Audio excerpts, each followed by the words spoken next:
ગરીબ કલ્યાણ મેળો 2024 અરવલ્લીના મહેશભાઈ ખાંટનું વિદેશમાં ઉચ્ચ અભ્યાસનું સપનું સાકાર કરતી ગુજરાત સરકાર વિદેશ અભ્યાસ માટે રાજ્ય સરકારની 15 રૂપિયા લાખની સહાય થકી લંડનમાં અભ્યાસ કરતા લાભાર્થી મહેશભાઈ શૈક્ષણિક કારકિર્દી અને સપનાઓ સાકાર કરીને પરિવાર માટે આર્થિક ઉપાર્જનના સહારા માટે રાજ્ય સરકારશ્રીનો આભાર વ્યક્ત કરતા મહેશભાઈના પિતા ગુજરાત રાજ્યમાં વસતા દરેક વર્ગના લોકોને વિકાસનો લાભ મળે એવા કલ્યાણકારી સનિષ્ઠ પ્રયાસો રાજ્ય સરકાર દ્વારા થઈ રહ્યા છે। સાથે સાથે વંચિતોના વિકાસ માટે રાજ્ય સરકારે સતત પ્રયત્નશીલ રહી વિવિધ યોજનાઓ અમલી બનાવી છે।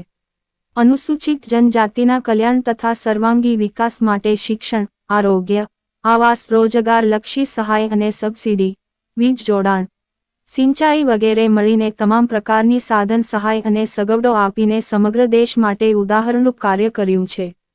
અનુસૂચિત જનજાતિના તેજસ્વી કારકિર્દી ધરાવતા વિદ્યાર્થીઓને સ્નાતક પછીના અભ્યાસક્રમ માટે વિદેશ અભ્યાસ કરી શકે તથા પોતાની ઉચ્ચ કારકિર્દી બનાવી શકે તે માટે ગુજરાત આદિજાતિ વિકાસ નિગમ દ્વારા વિદેશ અભ્યાસ લોન યોજના કાર્યરત છે।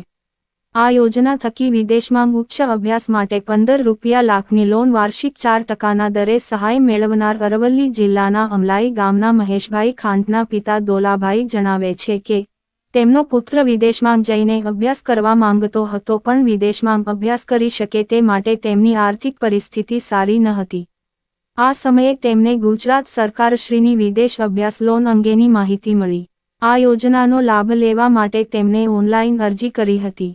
સરકારશ્રીના માપદંડો હેઠળ તેમની અરજી મંજૂર થતાં તેમને 15 રૂપિયા લાખની વિદેશ અભ્યાસ માટે સહાય મળી હતી।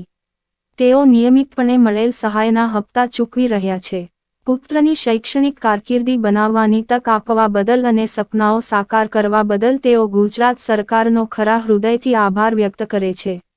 આ સાથે તેઓ આદિજાતિ વિસ્તારના અનુસૂચિત જનજાતિના અન્ય તેજસ્વી વિદ્યાર્થીઓને વિદેશમાં જઈને ઉચ્ચ અભ્યાસ માટે સદર યોજનાનો લાભ લેવા અનુરોધ કરે છે। મારું નામ ખાંટ દોલાભાઈ ભવનભાઈ, ગામ અમલાઈ, તાલુકો મોડાસા, જિલ્લા અરવલ્લી ના રહેવાસી છું। મારા બાબાને વિદેશ અભ્યાસ કરવા માટે સરકારશ્રીમાં અરજી કરેલ, જેમાં મને આજે રોજ 15 લાખનું ચેક મને આપવાના છે, તો તે બદલ સરકારશ્રીને ખૂબ ખૂબ ધન્યવાદ। અલ્પેશ રાઠોડ સાથે અજમલ વણજારા, ખબર અરવલ્લી।